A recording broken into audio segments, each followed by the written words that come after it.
Let's finish up by taking a look at another variant of this argument made by Scott Pruitt, who, believe it or not, is the head of the U.S. Environmental Protection Agency. One look at his resume makes me think that perhaps we should rename it the Environmental Destruction Agency. In a recent interview, Pruitt shared the following words of wisdom, quote, "We know humans have most flourished during times of warming trends. There are assumptions made that because the climate is warming, that necessarily is a bad thing. Do we know what the ideal surface temperature should be in the year 2100 or year 2018?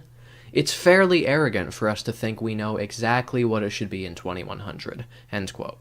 Something to note about the people who make these arguments is that it doesn't seem appropriate to call them climate change deniers, because in order to make these arguments, they need to grant, at least for the sake of argument, that climate change is occurring. So it seems like there's been a bit of goalpost shifting. First it was, global warming is not occurring. Now, perhaps because the evidence is so undeniable, some of these people are making the argument that global warming is occurring, but it's actually not going to be such a big deal. In fact, it might even be good for us in the biosphere. Perhaps we can view this as a sign of progress in the right direction. Pruitt points out that, quote, humans have most flourished during times of warming trends, end quote. Assuming he can hear me in his soundproof phone booth, or all the way up there in first class, perhaps I should remind him that humans are not the only organisms on this planet, and that other organisms will be impacted by global warming. You know what, though? I think he's right about something. Who's to say what the ideal surface temperature is? Who are you to tell me that 110, 130, or even 10 million degrees Fahrenheit is not an ideal temperature? Isn't it all just a matter of arbitrary preference, like to what temperature we should program the thermostat in summer? No, it's not. Here's the problem with his argument, and here's why we can say that the increasing temperatures we see today are undesirable. A rapid rise in temperatures will have severe consequences for life on Earth. As I noted earlier, many of the temperature increases that we can measure throughout Earth's history have taken many thousands of years to materialize. What's happening today is taking place at a much more rapid pace.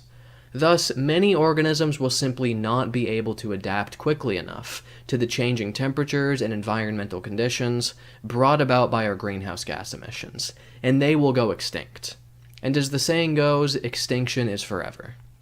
As we read in Ecology, Concepts and Applications, quote, based on observations of response to existing warming and modeling studies, scientists predict widespread extinction of plant and animal species, end quote. Just how widespread are we talking about?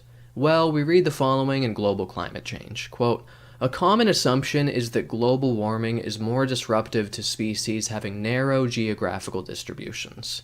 Survival of a species would therefore vary with the geographical area of suitable habitats. Based on this assumption, 20 to 30% of all species will face extinction during this century. Other researchers question the applicability of species-area relationships for predicting extinctions, especially in response to climate change, end quote. So, unless your notion of an ideal or acceptable surface temperature features widespread extinction, you should be opposed to the rapid increase in temperatures that we are witnessing and that our greenhouse gas emissions are responsible for. And despite the rosy, nostalgic picture of global warming that Pruitt paints for us, as we've seen throughout this video, for many reasons, humans will be doing the opposite of flourishing as a result of global warming. Arguments of this sort are extremely one-sided, misleading, and inaccurate. Yes, it is true that there are some ways in which humans and other organisms will benefit from climate change.